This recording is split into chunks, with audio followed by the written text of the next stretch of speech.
on a pu parler de la société dans laquelle nous vivons comme d'une société dépressive. Qu'est-ce que ça évoque pour toi, cette expression, une société dépressive? Je suis pas loin de partager, moi, le même constat. Alors moi, je le présenterais un peu autrement, c'est-à-dire que la dépression n'est que la conséquence d'autre chose. On est dans la société de consommation, il faut le redire et le dire et le redire sans arrêt.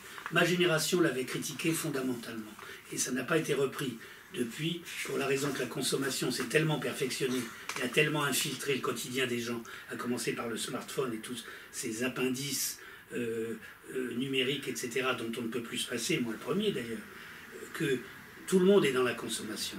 Et les jeunes en particulier, avec les applications innombrables qu'ils ont sur leur smartphone, ne peuvent plus s'en passer. C'est le phénomène des taxis, de Uber, de la géolocalisation, du GPS et tout ça. En revanche, il y a une limite à ça qu'il faut dire tout de suite, c'est que ce système aussi peut s'effondrer, puisqu'on voit en ce moment qu'il y a un ras-le-bol de ça, même chez les jeunes.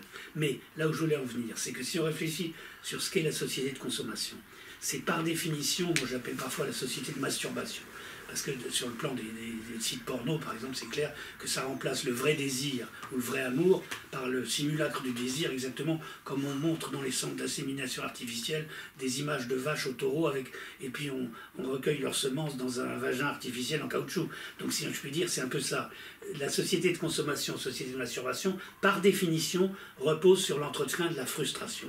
Puisqu'on pousse sans arrêt les gens à vouloir quelque chose qu'ils n'ont pas, et c'est pour ça qu'il y a tellement de vols, et c'est l'origine aussi, la première origine de Daesh, c'est que le petit voyou qui vient, lui, de milieux pauvres, ne voit pas pourquoi il n'aurait pas les mêmes chaussures que le petit bourge du centre-ville, et donc ce qu'il n'a pas, il le vole. Et donc c'est le premier réflexe qui est la réaction du pauvre à la société de consommation. Donc on est dans une société de la frustration. Une société où on fait croire qu'on a droit à tout instant, à tout moment, sans jamais accepter le moindre manque et le moindre délai, tout de suite. Bon, c'est la société presse-bouton, la technologie le rend possible, mais c'est la philosophie profonde de cette société, puisqu'il y a un harcèlement permanent. On le voit par exemple dès qu'on ouvre son ordinateur. Par moment, moi j'ai Windows, on est harcelé par la fenêtre qui vous dit qu'il faut passer au Windows 10 qui est le suivant. Donc on est harcelé par la consommation.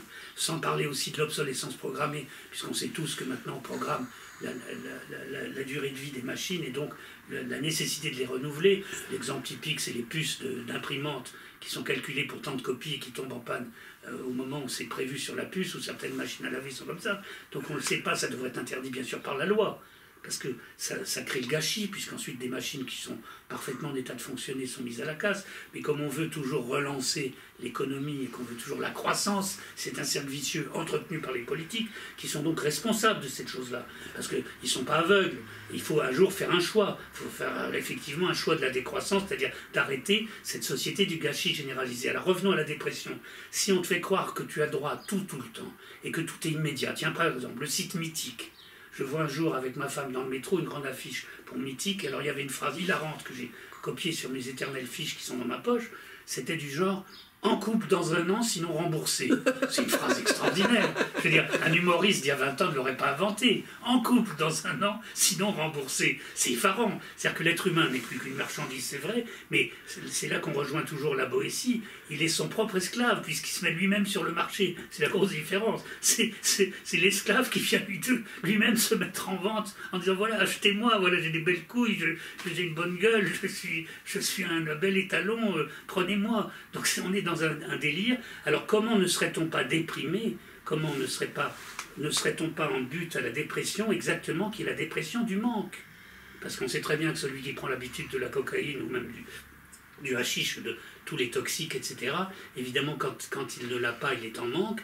Or, quand on ne satisfait pas en permanence cette espèce d'hystérie de la consommation, évidemment, on n'est pas prêt à affronter le manque et l'attente, surtout. On veut l'immédiateté. Donc tout ça entretient la dépression, évidemment, puisqu'on ne se construit pas un monde personnel. On fait une fuite en avant dans le vide.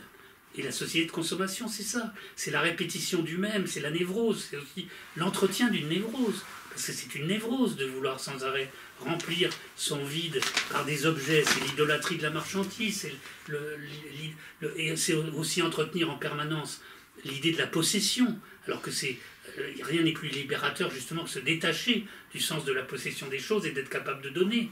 Donc là, on veut au contraire accaparer, posséder, avoir la plus belle voiture, la plus belle femme, les plus belles chaussures, le dernier modèle de ceci ou de cela. Donc comment ça ne vous rendrait pas dépressif? Donc société de la dépression, ça ne me donne pas du tout. C'est très malsain, c'est le contraire de la sagesse. Donc c'est le chemin inverse qu'il faudrait prendre. Et le chemin inverse, ça suppose de faire un effort. Et là, comme c'est fondé sur l'immédiateté et supprimer toute espèce de notion d'effort, puisqu'on vous propose toujours maintenant, tiens, on est en train d'inventer cette idiotie, bien que ce soit génial technologiquement, de l'imprimante 3D. Alors maintenant, je dis, il me faut un piano, bah tac, je tape sur mon ordinateur et il me fabrique mon piano à l'autre bout de la pièce. Donc on est dans une espèce d'imbécilité invraisemblable actuellement. Mais c'est la philosophie qui est derrière qui est imbécile. Cette idée qu'on va, comme dans les contes de fées, finalement, d'un coup de baguette magique, faire apparaître les choses et disparaître en fonction du désir et du caprice de l'instant. Alors évidemment, ça multiplie aussi le développement de l'ego dans ce qu'il y a de pire. Donc tout ça est très favorable à la dépression. Parce que quand on est déprimé aussi, c'est quelqu'un qui tourne un peu trop en rond dans son ego. En période de guerre, on a moins le temps d'être déprimé parce que et quand il y a le feu à la maison, on essaye de chercher la sortie. Donc on n'a pas le temps de cultiver sa dépression et son nombrilisme.